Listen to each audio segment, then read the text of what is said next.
Bonjour à tous, c'est un des cadors du monde politique d'aujourd'hui que l'on reçoit sur ce plateau de François. Vous le voyez pour cette émission Le Défi de la vérité. François Asselineau, bonjour. Bonjour.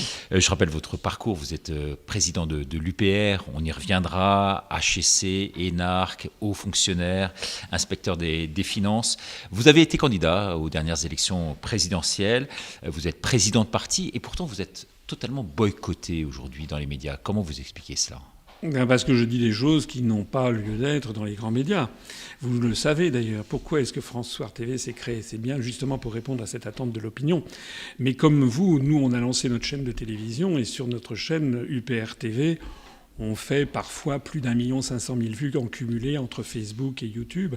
Et même on en est presque à 2 millions sur certaines de ces vidéos. Ce qui prouve qu'il y a une anomalie fondamentale dans le traitement de l'information en France. Alors justement, comment vous expliquez aujourd'hui qu'il n'y ait quasiment plus d'opposition, qu'il n'y a pas de syndicats, qu'il n'y a plus de manifestations dans les rues et surtout qu'il n'y ait plus de débat d'idées ? Je pense qu'on est dans une société, en fait, je pèse mes mots, mais crypto-totalitaire. C'est pas parce qu'il y a différents partis politiques qu'on est en démocratie. Je rappelle d'ailleurs que, par exemple, en Allemagne de l'Est, jadis, il y avait 3 partis politiques. En Chine, en ce moment, il n'y a pas seulement le Parti communiste chinois, il y a une dizaine de partis politiques qui sont des partis croupions. En Tunisie de Ben Ali, vous aviez 3 partis politiques. Donc ça, c'est des faire-valoir, en quelque sorte. Voilà. Mais si tous les partis disent la même chose, ou en tout cas sont des oppositions de connivence, qui, en gros, critiquent le gouvernement, mais ne vont jamais jusqu'au fond des choses. Vous savez, De Gaulle disait il faut aller au fond des choses. Nous avons actuellement en France une opposition de connivence qui a pignon sur rue dans les médias. Et quand je dis une opposition de connivence, c'est qu'ils ne sont même pas capables de désigner l'adversaire auquel la France est confrontée. Ils critiquent, ça c'est sûr, ils critiquent. Mais c'est pas aux médias de désigner l'adversaire. Non, mais c'est à l'opposition. C'est à l'opposition. Aux Français, Madame Le Pen, Monsieur Mélenchon, pour ne parler que d'eux, mais Monsieur Jadot, c'est pareil, Monsieur Jacob, c'est pareil. Est-ce qu'ils parlent de l'Union européenne ? Est-ce qu'ils parlent de l'euro ? On va y revenir, bien entendu. Est-ce qu'ils parlent de l'OTAN ? Est-ce qu'ils parlent de Big Pharma ? Alors, actuellement, sur l'affaire du Covid-19, je suis désolé, justement, ils sont silencieux. Est-ce qu'il n'y a pas eu, à travers ce Covid, une redistribution des cartes politiques ? Est-ce qu'on ne passe pas d'un système droite-gauche, tel qu'on l'a connu nous, à un système aujourd'hui entre globalistes, mondialistes d'un côté, et puis finalement populistes et souverainistes de l'autre ? Oui, mais alors, moi, j'aime pas trop les trucs en iste, parce que ça fait toujours partie c'est dépréciatif. Voilà. Moi, d'ailleurs, j'aimerais qu'on m'explique la différence entre populiste et démocrate. J'aimerais qu'on m'explique. Je sais ce que c'est qu'un démagogue. Par exemple, M. Macron est démagogue, parce qu'il dit à chaque personne ce que chaque personne veut entendre. Par exemple, il va lancer la 5G, et puis après il lance un référendum pour protéger le climat. Or, on apprend par le Haut Conseil du climat que la 5G nuit au climat. Donc il dit tout et son contraire. C'est le « en même temps » de Macron. Ça, c'est de la démagogie. Moi, le populisme, je ne sais pas très bien ce que c'est. Moi, ce que je sais, c'est ce que c'est que la démocratie, c'est-à-dire se faire le porte-parole de ce que pensent les gens. Or, actuellement, il n'y a pas de débat. Tous les débats, les vrais débats, sont en fait exclus. Alors précisément, par rapport à cet échiquier politique en pleine redistribution aujourd'hui, vous situez-vous comment avec votre parti ? Mais nous, j'ai créé ce parti il y a 14 ans. Excusez-moi de le signaler, mais je suis quelqu'un, j'ai 63 ans, j'ai une très grande expérience dans les sphères les plus élevées de l'État, à la fois à droite et à gauche. Vous étiez avec Mitterrand, Balladur. J'ai accompagné Mitterrand pendant la cohabitation, et j'ai accompagné Chirac en déplacement à l'étranger sous Chirac. Donc je connais quand même bien les allées du pouvoir, aussi bien aux finances, aux affaires étrangères, à l'industrie, au commerce extérieur. Donc je suis quelqu'un qui j'ai de l'expérience. Et si j'ai créé un parti politique, c'est pas pour rien. C'est parce que j'ai compris depuis maintenant une quinzaine d'années que nous allions dans le mur. Il y a quelque chose qui m'ennuie dans la société française, c'est qu'on ne se pose jamais la question de savoir pourquoi est-ce qu'il y a des responsables politiques qui agissent. Moi, c'était très simple. J'avais tous les parcours, tout le curriculum vitae de la Terre qui m'aurait permis d'aller aux Républicains, par exemple, d'être nommé ministre, et ci et ça. Sauf que j'ai refusé ça parce que j'estime qu'il y a des moments où il faut défendre les vrais intérêts du pays et la vérité. Or, la vérité actuellement, c'est que notre pays est en train d'être détruit. Que notre pays n'est plus dirigé par la France. C'est quand même grave ce que je dis. Notre pays est dirigé par une oligarchie euro-atlantiste. Elle est dirigée depuis Washington, depuis Berlin, depuis Francfort pour l'euro, depuis Bruxelles, les Français ne voient plus, en fait, ne votent plus que pour des pilotes d'avion dont le plan de vol est déjà fixé. C'est ça le problème. Justement, vous parlez d'agir. Je rebondis sur ce que vous dites. Pilote d'avion dont le plan de vol est déjà fixé.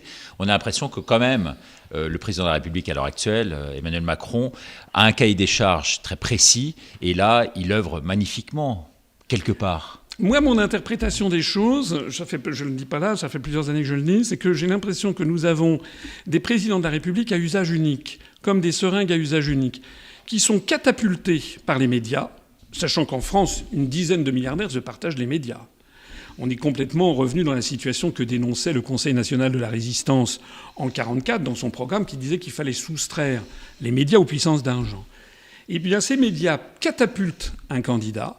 Voilà. Monsieur Sarkozy a été catapulté comme candidat. Après ça, il était prévu que ce soit M. Strauss-Kahn. Et puis il y a eu l'affaire du Sofitel New York. Donc d'un seul coup, on a changé et on nous a catapulté M. Hollande.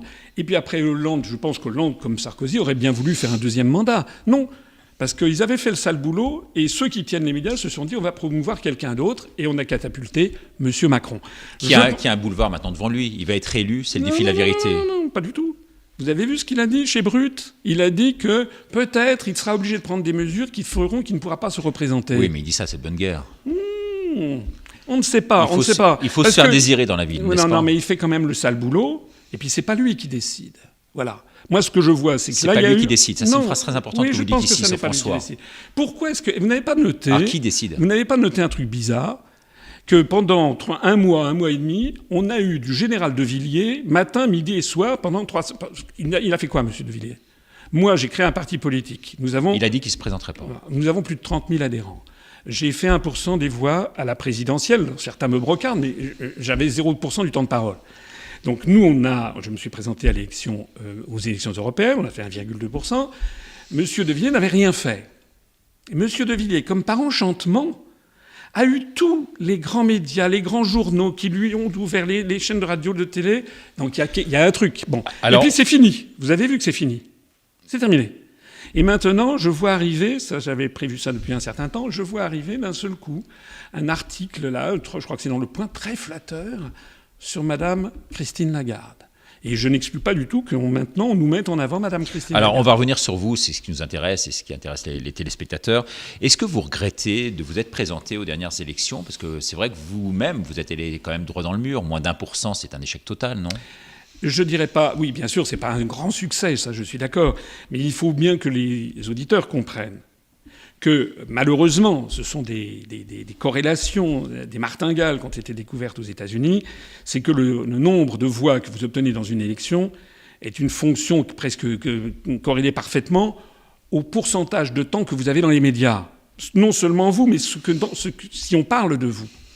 Vous savez, on le dit dans les médias, si on ne parle pas de quelqu'un, il n'existe pas. Voilà. Si on ne parle pas de vous, vous n'existez pas dans l'inconscient collectif. Et donc, je me suis heurté, et quand j'ai créé l'UPR, honnêtement, je ne pensais pas que le verrouillage médiatique était à ce point. Je me suis heurté au fait d'un blocage absolu, que d'ailleurs je vis toujours.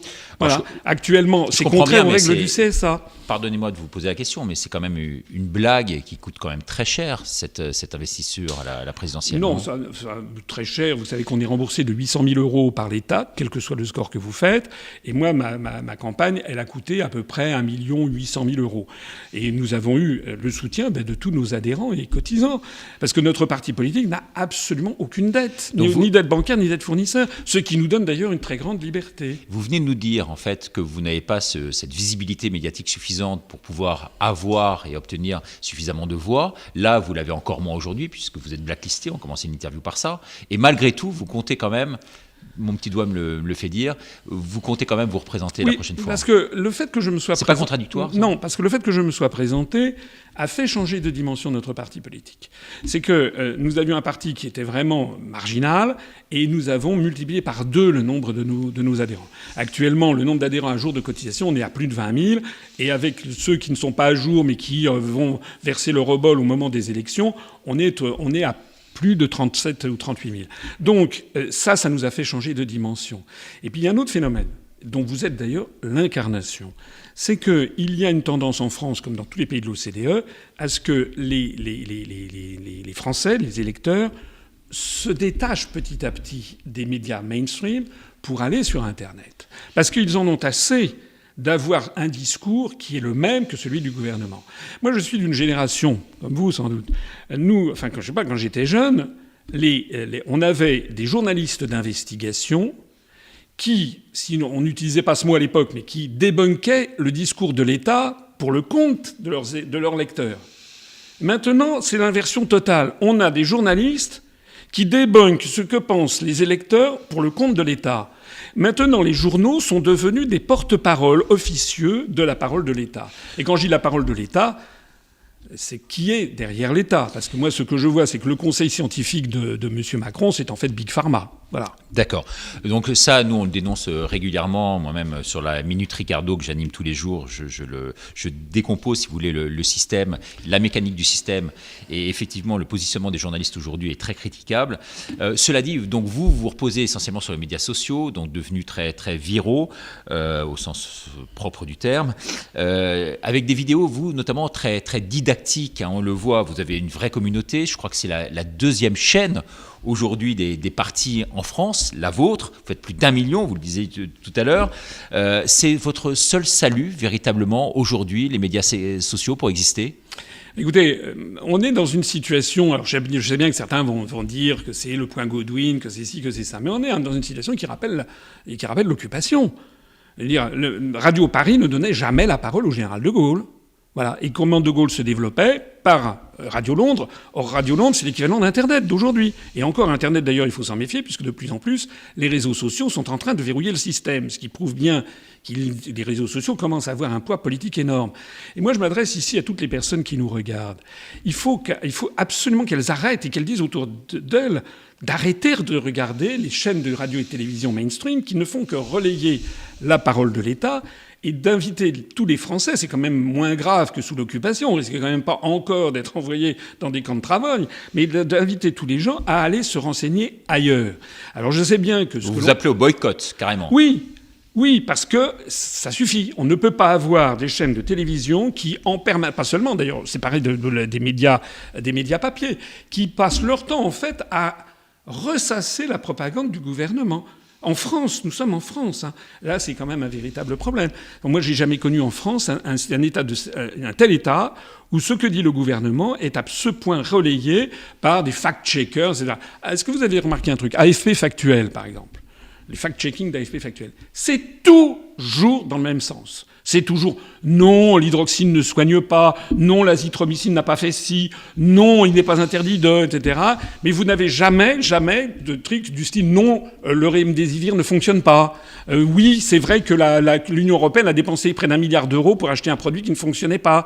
Oui, c'est vrai que beaucoup des intervenants qui vont sur les télé-mainstream parmi les médecins, puisqu'on parle de ce sujet, sont par ailleurs financés largement par Gilead. Ça, vous n'avez jamais ça dans l'AFP Factuel. Oui, mais est-ce que vous ne pensez pas que la gravité quand même de la crise actuelle nécessite qu'il y ait une forme de conseil de guerre et que le pouvoir soit resserré et l'information contrôlée ? Non, je suis désolé. En 1940 et pendant la Seconde Guerre mondiale, au Royaume-Uni, la Chambre des communes se réunissait. Voilà. Là, nous sommes en train de basculer dans un univers de dictature, puisque les députés ne servent plus à grand-chose. On a vu en fait, et je rebondis sur votre question du début, on a vu en fait disjoncter les uns après les autres les contre-pouvoirs de la société française. Les députés, maintenant, ne servent plus à rien. C'est tellement vrai qu'on en est au 45e député En Marche qui s'en va de son groupe tellement il se rend compte qu'il ne sert à rien. Il n'y a pas... Comment vous expliquez vraiment cette désertion ? Écoutez, ils ne servent à rien, mais il n'y a pas que ça. Ils ne partent pas parce qu'ils ne servent à rien. Je ne sais pas, parce qu'ils sont... En fait, les gens manquent de courage, si vous voulez. Vous vous rendez compte qu'en France, vous avez un président de la République, ça n'est pas dans ses attributions constitutionnelles, qui décide de la politique médicale, etc., avec un groupe resserré. Mais à quoi sert le Parlement ? Dans tous les autres pays du monde, il y a quand même un Parlement, le Bundestag en Allemagne, qui débat de ça. Alors, vous avez les députés qui ne servent plus à rien, qui ne servent plus, en gros, j'exagère, mais qu'à transcrire les directives de l'Union européenne. Vous avez en deux Les syndicats qui ont disjoncté, puisque eux aussi, moi j'ai jamais entendu la CGT, la CFDT s'inquiéter de cette affaire de vaccination généralisée avec des vaccins dont on ne connaît rien. Vous avez les partis politiques qui sont les partis dits de connivence, comme je les appelle, qui sont là, et qui effectivement font manifester les gens. Vous avez vu cette petite anecdote, elle est quand même assez croquignolette. Monsieur Mélenchon fait manifester des gens contre la loi sécurité globale, je ne sais plus comment ça s'appelle, et puis 2 jours après, il banquette avec M. Macron à l'Élysée, en piétinant d'ailleurs les règles de confinement de 6 personnes, jusqu'à minuit et demi. Mais si Macron n'avait pas été testé positif, les Français n'auraient jamais su que Mélenchon dînait en parfaite connivence avec M. Macron. Oui, mais c'est pas nouveau. Moi qui suis journaliste depuis 30 ans, j'ai toujours vu cette connivence, si vous voulez, de façade en tous les cas. Je ne pense pas. Cette opposition de façade et cette connivence de fait entre les hommes politiques. Non, je ne suis pas d'accord avec ça. C'est peut-être depuis une vingtaine d'années ou une trentaine d'années. Ils ont la même formation. Vous-même qui êtes énarque, vous le savez très bien. Dans votre promotion, vous avez des amis. Je connais Macron, mais Macron ne m'a jamais invité. Parce que si vous voulez, la vraie opposition, elle est là. Je suis désolé, mais Pétain, en 1941, il n'invitait pas De Gaulle à dîner. De Gaulle, s'il avait été invité, aurait refusé.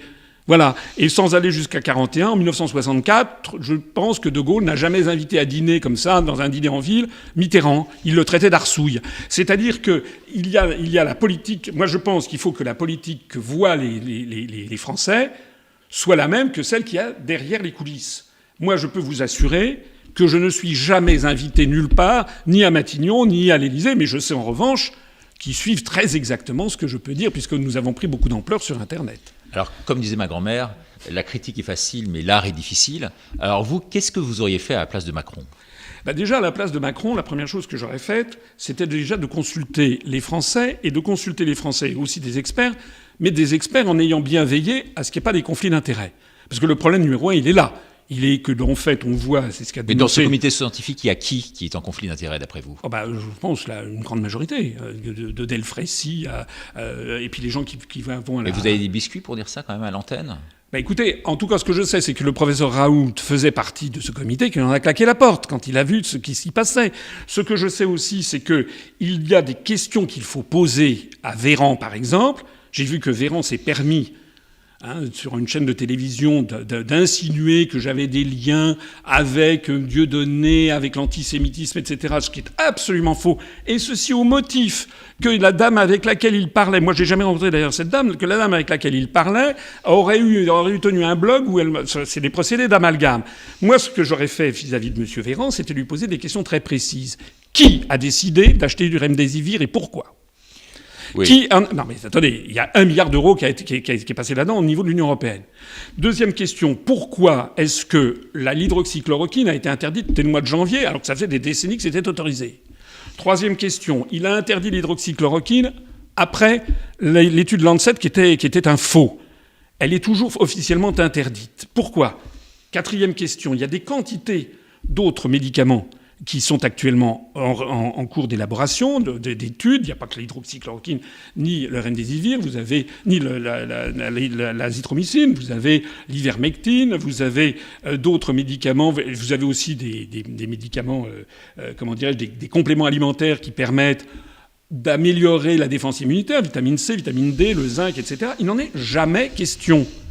Donc ce que j'aurais fait, c'est, si j'avais été à la place de Macron, première chose, c'était ça. Et puis deuxièmement, je ferais aussi autre chose, c'est que j'arrêterais d'ameuter la population. On a quand même une maladie qui est effectivement individuellement qui est grave, mais le taux de... Donc c'est quand même pas la grippette d'origine, quoi. Non, ce n'est pas la grippette d'origine. J'ai jamais parlé personnellement de grippette. Mais il y a un taux de létalité qui est quand même assez faible. Et puis surtout, fondamentalement, je permettrais un débat. Et le problème qu'il y a actuellement, c'est qu'on a l'impression que les débats, si vous n'êtes pas d'accord avec ce qui est dit, si vous faites preuve d'esprit critique, moi quand j'étais petit, on me disait qu'il fallait faire preuve d'esprit critique. La philosophie qu'on apprenait au lycée, c'était justement de raisonner Descartes, c'est faire passer tout ce qu'on nous dit au filtre de sa raison personnelle. Maintenant, si vous remettez en cause la doxa dominante, on vous traite bien sûr de complotiste. Mais il y a quand même des vrais débats. Pourquoi est-ce que, par exemple, on a des milliards maintenant pour acheter des vaccins, alors qu'on n'a pas de milliards pour renforcer les hôpitaux ? Oui, ça vous le dénoncez dans une vidéo. Vous pensez que notre corps, aujourd'hui, est véritablement devenu, en quelque sorte, ce qu'on pourrait appeler une usine à vaccins, une usine à tests ? Je ne suis pas personnellement contre les vaccins. D'ailleurs, l'écrasante majorité des gens qui s'inquiètent ne sont pas contre les vaccins.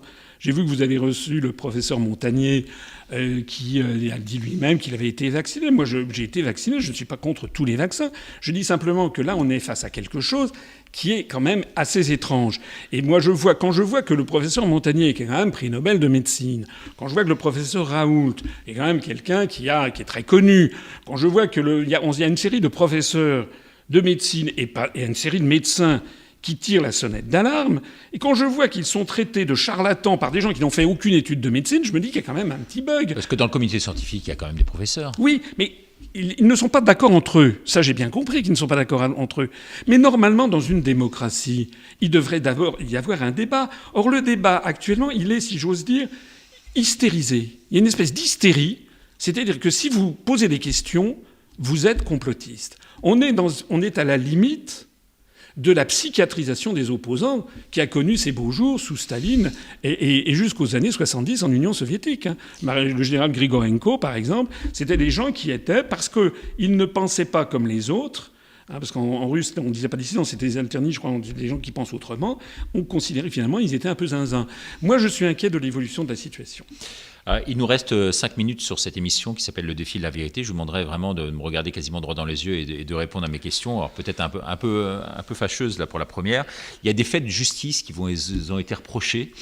Avec notamment des plaintes, on parle de boules puantes. Par rapport à ça, je pense que les auditeurs ont besoin de savoir, d'avoir la vérité là-dessus. Je me suis exprimé, j'ai démenti absolument. Je sais qu'il y a une enquête judiciaire, de la police judiciaire qui a été diligentée, qui est en cours. Je n'ai pas encore été convoqué personnellement. Je peux vous craignez le pire dans non, le contexte actuel? Pas. Je suis tout à fait droit dans mes bottes. D'ailleurs, le jour viendra peut-être où je dirai exactement ce qui se cache derrière, parce qu'il se trouve que mes accusateurs sont dans d'autres partis politiques maintenant. Alors on vous dit à la fois besogneux mais extrêmement travailleur, en tout cas dans les cabinets ministériels dans lesquels vous étiez. On vous dit extrêmement brillant, on a pu le voir, mais un peu vaniteux. Vous vous situez comment, vous? Quel qualificatif serait le vôtre aujourd'hui? Vaniteux. Alors je sais qu'il y a des gens qui disent que j'ai un ego démesuré. Mais si j'avais un ego démesuré, excusez-moi, je ne me serais pas mis à 50 ans à créer un parti politique à partir de zéro, à passer mon temps à aller à travers la France et à parler devant 5, 6, 7, 8, 10 personnes. Donc évidemment, quiconque brigue la présidence de la République peut être considéré comme quelqu'un qui a la grosse tête. Mais enfin, il se trouve il me semble objectivement que j'ai une expérience professionnelle qui vaut bien celle de beaucoup d'autres candidats. J'ajouterai aussi quelque chose. C'est qu'il faut que les Français... Maintenant, vous savez, on peut, grâce à Internet, aller vérifier ce que les gens ont dit avant. Moi, je vais sortir une vidéo où je vais montrer sur plus d'une quinzaine de sujets ce que j'ai dit au cours des années antérieures, ce que disaient mes contradicteurs et ce qui s'est passé. C'est ça qu'il faut que les gens y voient. C'est-à-dire qu'une pensée, elle est juste, non pas parce qu'elle bénéficie d'une couverture médiatique extraordinaire, une pensée est juste si vous découvrez année après année qu'elle est confirmée par les événements. Je mets au défi M. Macron, par exemple, qui disait « Pensez printemps, les amis ». M. Macron, qui a été élu pour avoir une start-up nation, etc., il laisse la France en lambeaux. Voilà la réalité. Une sorte de vérification d'une information incomplète aujourd'hui délivrée à la télévision. Parce que vous l'avez annoncé au début, je suis inspecteur général des finances. Et ce qu'on apprend, sortant de l'ENA, quand on entre dans ce grand corps qui est l'inspection des finances, c'est de ne jamais prendre un événement pour acquis sans l'avoir vérifié soi-même. Eh bien, moi, j'invite toutes les personnes qui m'écoutent à aller vérifier ce que, depuis maintenant X années, disent les autres candidats, ce que je dis moi. Par exemple, il y a aussi quelque chose qu'il faut dire, je reviens sur l'opposition contrôlée. Moi, je lance ici un appel. Qu'est-ce qui différencie aujourd'hui, pas il y a 3 ans, aujourd'hui, qu'est-ce qui différencie vraiment Mme Le Pen de M. Macron? Je ne sais plus, puisque Mme Le Pen, comme d'ailleurs M. Mélenchon, reste dans l'Union européenne, dans l'euro, dans l'OTAN. Et vous êtes pour le Frexit, oui. Sont pour la vaccination. Même sur l'immigration, par exemple, qui est le point de Madame Le Pen, le programme, c'est 10 000 immigrés de plus par an. Enfin, d'ailleurs, Madame Le Pen est devenue extrêmement discrète sur tous ces sujets. Et voilà ce que je note, c'est qu'il faut que les gens Alors, ça nécessite un investissement intellectuel qu'ils aillent vérifier par eux-mêmes ce que les gens ont dit et écrit, ce que les responsables demandent. C'est peut-être trop fastidieux pour qu'on puisse le faire, en tous les cas, publiquement. À ce moment-là, il faut plus à ce moment-là que les Français se plaignent d'avoir élu quelqu'un et puis en disant 6 mois après, caramba, si j'avais su. Bah. Une autre question qu'on se pose, c'est d'où viennent les financements, en fait. On sait que Mme Le Pen risque d'avoir un gros problème pour financer sa campagne, qui nécessite en tout cas entre 15 et 20 millions d'euros. Vous confirmez ce chiffre? Non. Pour pouvoir se présenter au premier tour, c'est pas le chiffre que vous avez avancé tout à l'heure. Mais pour se lancer dans une campagne présidentielle à grande envergure, il faut quand même une enveloppe financière colossale. Vous êtes bien d'accord? Alors qui finance? Pour l'instant, c'était les banques, mais elles le feront plus. Moi, je parle de ce que je connais moi. Ouais. C'est-à-dire que nous avons dépensé 1 800 000 euros. Ouais. Donc il faut que les Français comprennent bien que, effectivement, les candidats qu'on leur présente en permanence devant la télévision, ceux qui, comme par miracle, ont des sondages mirobolants, sont ceux qui dépensent le plus d'argent. C'est ça le problème. C'est-à-dire que nous avons dépensé 1 800 000 euros, ce qui est déjà une somme significative, mais nous avons été financés exclusivement par nos adhérents et nos donateurs. Et je peux le dire d'autant plus qu'il suffit à tout un chacun d'aller vérifier les comptes de campagne à la Commission nationale des comptes de campagne. Donc écoutez, là il y a un deuxième élément qui rentre en ligne de compte. Tout à l'heure je vous posais la question, vous me disiez c'est lié directement à l'exposition médiatique. Et là vous me dites maintenant c'est lié directement finalement au financement qu'on a à la base. Oui, alors c'est quoi la vérité derrière tout ça? Non mais écoutez, on sait que ce qui influe sur une campagne, sur les résultats d'une campagne, je ne suis pas comment dirais-je, inconscient de la situation. C'est pour ça qu'elle est grave. Ce qui influe sur les résultats électoraux, c'est le passage médiatique, à la fois vous et ce que disent de vous les journalistes. Parce que par exemple en 2017, moi j'ai eu droit à moins de 1% du temps de parole et 0%. Les journalistes entre les émissions ne parlaient jamais de moi. C'est quand même un grand débat, quand même. Oui, non, mais pas du tout. Il y avait des débats avec les grands candidats dans un premier temps, les petits dans un deuxième temps. Oui. Et puis à la fin des fins, on a eu effectivement 2 débats, mais c'était pas des débats. C'était une juxtaposition, c'était des silos, si vous voulez, une juxtaposition de questions des journalistes à chaque candidat. Bon, je reviens à mon propos. Ce qui influe sur une élection, sur les résultats d'une élection, c'est l'exposition médiatique, en 1, l'argent dépensé, en 2, et puis par ailleurs, les sondages divulgués, qui ont un effet de prophétie autoréalisatrice. Et tant que les Français n'auront pas massivement compris qu'ils sont manipulés par cela, ils vont revoter, malheureusement, pour des gens qui sont en train d'entraîner la France à la perte, puisque les gens qu'on leur présente dans les médias sont ceux qui servent les intérêts des propriétaires des médias, ce ne sont pas ceux qui servent les intérêts du peuple français. Alors, est-ce que vous allez vous faire vacciner, sachant qu'il va bientôt y avoir ce qu'on appelle le passeport sanitaire? Donc, si vous ne faites pas vacciner, eh bien, vous ne pourrez pas voyager. Vous, en tant qu'homme politique, c'est rédhibitoire. Vous perdez quasiment tout votre crédit, votre réseau, vos fréquentations, vos possibilités d'aller à l'étranger. C'est fini, quoi. D'abord, ça n'est pas encore acté.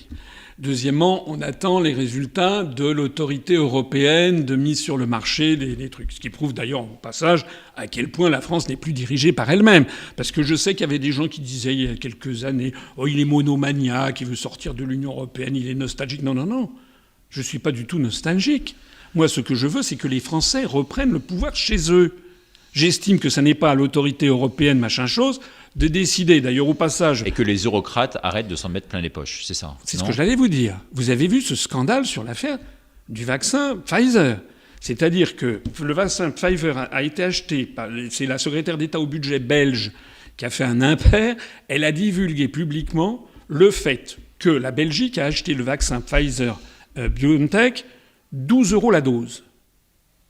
Et on sait que l'Union européenne, la Commission, l'a acheté 15,50 €, 3,50 € de plus la dose. Alors même que l'on sait que l'Union européenne en a commandé 60 fois plus. Est-ce que vous vous rendez compte du truc? Ça veut dire, j'ai fait des calculs, on peut estimer que si l'Union européenne avait obtenu le même prix que la Belgique, ce qui était la moindre des choses, puisque la Belgique en a acheté que quelques millions, alors que comment dirais-je, 5 millions, alors que Et où va l'argent, alors, justement, le différentiel? Normalement, ils auraient dû avoir au moins le même prix que la Belgique. Il y a eu 1,05 milliard d'euros de payés en trop. Et normalement, ils auraient même dû obtenir un meilleur prix, puisqu'ils en achetaient 60 fois plus. Donc... voilà, personne ne s'en occupe, c'est quoi ça? Quel est le problème? Alors pour répondre à votre question sur le passeport, personnellement, je ne veux pas me faire vacciner. Si l'on me force à être vacciné, je ferai tout mon possible pour essayer d'obtenir des vaccins, les vaccins russes ou chinois, qui sont faits selon des méthodes traditionnelles. Je ne dis pas que je me ferai jamais vacciner par un vaccin à ARN messager. Mais ce que je dis, c'est qu'actuellement, on n'a pas le recul nécessaire. Et ce que je dis, c'est du pur bon sens. D'ailleurs, il y a beaucoup de médecins qui tirent la sonnette d'alarme. C'est du pur bon sens. J'entendais tout à l'heure que l'Agence européenne pour le médicament va sans doute délivrer l'autorisation, mais une autorisation qui ne sera valable qu'1 an et qui peut être retirée à tout moment. Ça veut dire quand même qu'ils ne savent pas eux-mêmes dans quel truc on va. Alors, moi, je trouve qu'il est honnêtement déraisonnable de faire en sorte de faire vacciner des dizaines, voire des centaines de millions de personnes sans qu'on ait le recul nécessaire. C'est pas à eux d'être des cobayes. Et puis, il y a quand même, vous le savez très bien, il y a quand même eu des scandales médicaux, à la fois sur des médicaments ou sur des vaccins, qui sont considérables. Ce que je trouvais absolument extraordinaire, on en parlait tout à l'heure, c'est que la focalisation de l'opinion publique seulement sur cette question de vaccination, alors qu'il n'y a... Ça touche en fait le public des plus de 65-70 ans, l'essentiel. Pour le reste, la grande majorité de la population n'est pas vulnérable ne risque pas la mort avec ce virus, et qu'il n'y ait pas de focalisation sur la médication, les médicaments. C'est comme si on avait voulu regarder le virus du VIH, le virus du sida. Ça fait 40 ans qu'on cherche un vaccin qu'on n'a pas trouvé. Mais les malades sont soignés par des multithérapies. Alors on arrive à la fin de cette émission. Peut-être 2 questions très très rapides. Je vous demande des réponses très rapides. La première, c'est qu'on en a marre des énarques en France. Je suis désolé parce que vous en êtes un. Vous prenez le pouls aussi de la population parce que vous allez sur le terrain. On dit que c'est trop technocrate, c'est une forme de pensée qui ne colle pas véritablement au milieu politique.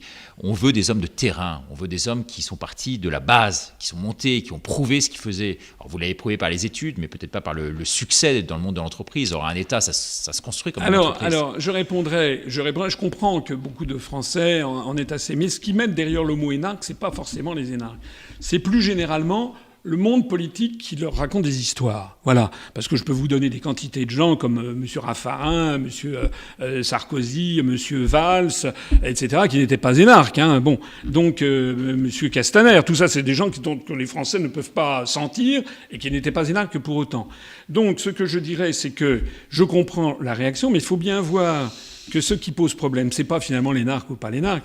C'est des gens, et ça, les Français, ils le voient avec leur intuition. Est-ce que ce monsieur ou cette dame me dit la vérité? Est-ce qu'il parle avec ses tripes? Est-ce que c'est quelqu'un qui a mis en cause sa vie personnelle et notamment professionnelle?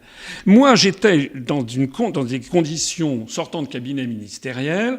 Voilà, HEC, vous l'avez rappelé tout à l'heure, vice-major de l'ENA, inspecteur général des finances. J'avais tous les moyens du monde d'aller pantoufler dans une grande banque et de gagner des dizaines de millions d'euros par mois. Je dis bien des dizaines de millions d'euros par mois. Moi, j'ai fait le choix... Et aujourd'hui, vous gagnez combien, sans indiscrétion? Parce que c'est le défi de la vérité. 6 000 euros. 6 000 euros par mois? Et même moins, d'ailleurs, parce qu'à défalquer avec les impôts, ça me fait 5 000 euros. Alors, et vous regrettez ces choix de carrière? Ce que je sais, en tout cas, c'est que si j'avais été dans une banque, je gagnerais quelque chose du style peut-être 40-50 millions par mois. Et vous regrettez ces choix de carrière? Non, je ne le regrette pas, parce que je pense que dans la vie, il faut faire ce pourquoi on est fait. Et ce pourquoi on est en harmonie avec soi-même. Vous êtes fait pourquoi, vous? Je ne supportais plus d'être dans les cabinets ministériels où j'ai vu de mes yeux, au niveau des présidents de la République, des gens qui baissaient les bras et qui disaient, de toute façon, l'Élysée ne peut plus rien. Et ben ça, parce que moi, j'ai vu un gouffre entre le monde. Il faut voir ce que pense M. Macron. En ce moment, Macron, etc., il est pieds et poings liés par l'Union européenne, par les directives venues de Francfort sur l'euro, par l'OTAN, par toute cette intrication de traités internationaux. Et donc, les Français, c'est ça, moi, il y a une chose depuis que je suis petit, il y a quelque chose qui Dernier mot, parce que là, on doit depuis que je suis petit, il y a toujours quelque chose qui m'a révolté, c'est qu'on abuse de la crédulité des gens. Moi, je ne veux pas abuser de la crédulité des gens. Je veux défendre mes compatriotes et leur dire ce qu'est la vérité. Et ça, si vous voulez, il y a des énarques. Pas beaucoup, mais il y en a qui le font. Et puis il y a d'autres qui ne sont pas énarques et qui ne le font pas. Alors justement à ce propos, c'est vrai qu'on vous reproche, et je dois aller quand même à contre-pied, c'est mon rôle de journaliste de vous poser la question, mais on vous reproche d'être un peu vis-à-vis de vos adhérents, de les gouroutiser en quelque sorte, parce que vous avez une aura, vous avez du charisme. Est-ce que c'est pas facile finalement de faire ce que vous faites par rapport à votre population, votre propre population? Non. Non, mais d'abord, vous savez ce que c'est qu'un gourou? Ça a été défini par la HAL, non par la MIVILUD, la mission interministérielle de vigilance contre et de lutte contre les dérives sectaires. Un gourou, c'est quelqu'un qui, premièrement, envoûte ses adhérents ou ses croyants, comme dans une secte, quoi qu'il puisse dire et faire, les gens sont d'accord avec lui. Moi, je peux vous dire que moi, j'ai créé un parti. C'était inscrit dans les statuts que nous voulons la sortie de l'Union européenne, de l'euro et de l'OTAN. Si demain, je disais, non, finalement, je veux une autre Europe, on reste dans l'Union européenne, je peux vous assurer que 98% des adhérents rendraient leur carte. Ce qui prouve que je ne suis pas un gourou. Ils ne sont pas là pour vous, mais pour vos idées. Ils sont pour les idées. La deuxième caractéristique d'un gourou, c'est qu'il est intéressé par l'argent. Vous avez vu. Ouais.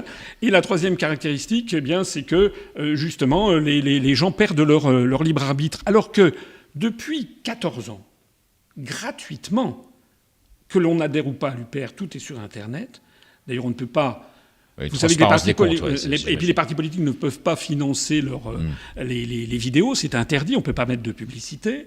Donc gratuitement, depuis 14 ans, je donne aux Français les moyens de comprendre ce qui se passe. J'aiguise leur esprit critique. Alors que justement, une secte, c'est quelque chose qui rabote l'esprit critique. Donc s'il y a bien un gourou qui exige que les Français le suivent, quoi qu'ils puissent dire et faire, et qui affaiblit l'esprit critique des gens, c'est pas moi, c'est Macron.